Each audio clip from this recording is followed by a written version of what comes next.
Ladies and gentlemen, this is internet personality Vangelus, returned from Botcon. I'm not upset at all that it's over. Anyway, I thought that I would do a video review of some of the exclusives from the convention. So I'll preface right now by saying that yes, I am indeed a rich scalper who has toys that you don't. Anyway, these are the Shattered Glass Universe Autobots! Evil maniacal rulers of Cybertron, or something. There's there's 7 of them. Yeah, here is Shattered Glass Grimlock, who looks kind of Triptych-y now that I'm done with him. This is, Evil Optimus Prime, along with his right and left-hand men, Jazz and Ricochet, who were created, at the same time by him in an experiment. And in the back, you can see the Shattered Glass Autobot Seekers, Hot Rod, Bumblebee, and Blur. And if I might just I just really want to take a moment here. Okay, Blur, you see this lightning stuff here? You see all this lightning on him? This is what we call sexy deco. Apparently Lanny, the art guy from Fun Productions, is to thank for this. And holy crap, way to take a mold I don't really like that much and make it freaking beautiful. Coming in close second would definitely be, not Bumblebee, I'm sorry, this is Goldbug, with this remarkably striking yellow on black. It's just like, bursts right into your eyes. I love the way this one looks. Hot Rod is kind of cool, but woo, something fell off there.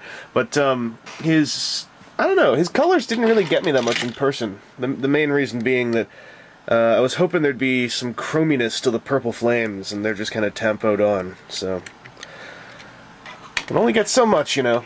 Anyway, Jazz here, as I knock them around, would be the most G1-y of the color schemes, and I think that it's actually a little funny because aside from all these evil sayings like kill to win, massacre, racing, and all that, he actually looks kind of like a custom classics Jazz.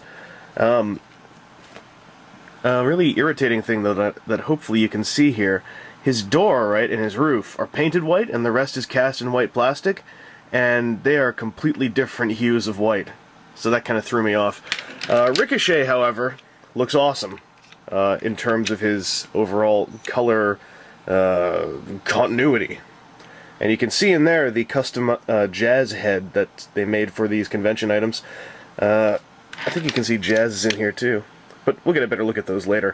Ricochet, by the way, was the freebie toy that you got for attending, which I think all of 5 people were excited about.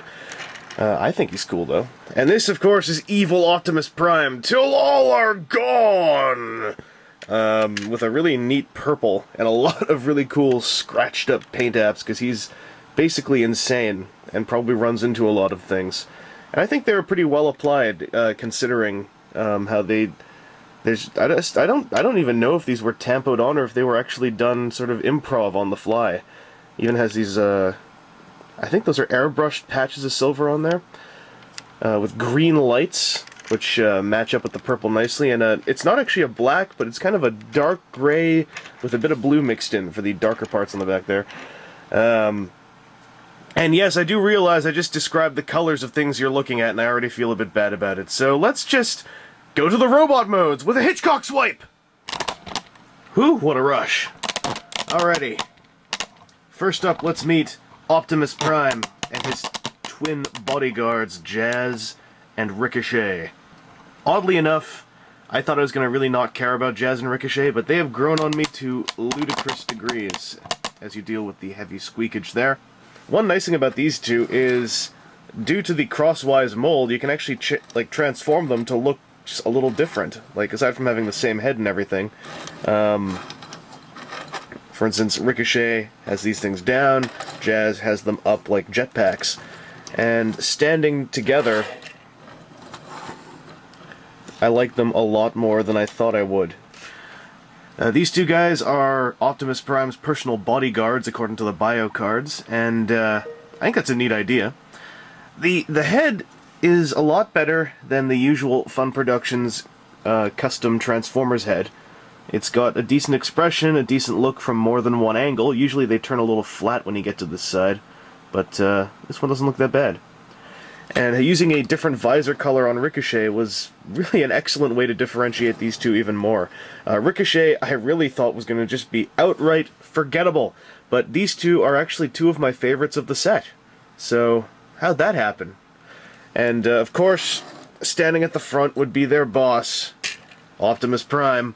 There's not really that much characterful about him. He looks menacing enough, but that is partially due to the Classics Optimus Prime head sculpt having quite a glare sculpted on it already.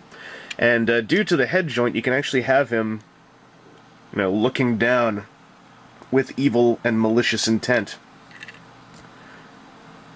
Freedom is the right of me! Anyway, aside from these three, we can then move on to Seekers! Use your, force chip thingies. Yay! Woo! And then transform! And as you can see, they're a pretty formidable trio. I just want to say, first off, Car Seekers as the Evil Autobot Seekers. I love the idea! They're led, apparently, by this Evil Autobots, who has a goatee. It's not a resculpt, it's just painted on, but it's quite a nice little bit of extra deco. That said, he's a little boring, otherwise. Although, he does have a nicely unified color scheme, and I think that the brighter gray really helps separate his various body components visually. Standing with him, and amusingly taller than the other ones, is Goldbug, who has a special convention sculpt head, and it's a very nice one. Again, they're doing a great job with these. His color scheme on the robot mode does a great job of suddenly becoming a lot more yellow. Mostly thanks to the mold he's based off of course, but even so, I like effects like that. And joining them, I guess the slightly less anticipated one would be Blur.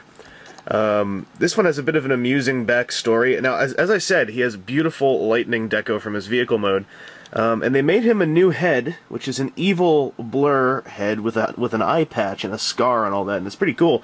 That said, this is based off of the Armada Blur toy, who was remolded slightly into Cybertron Blur, which is what this is quite literally a redeco of, where the Minicon gimmicks were changed to Cyberkey gimmicks, and now the very G1-y Blur head they made for that has been replaced by an evil G1-y Blur head. I believe Brian Savage said at a panel that had he known that this toy was already Blur 2 times before, he would have chosen a different one to put this custom head onto. But that said, it's a pretty cool evil Blur. It's got the aerodynamic-y shoulders, pointing the wrong way to be aerodynamic, but nonetheless, a lot of blue, too. So, these guys are a really nice trio. I don't know if I'd like them on their own, but as a trio, I think that they're a pretty cool bunch.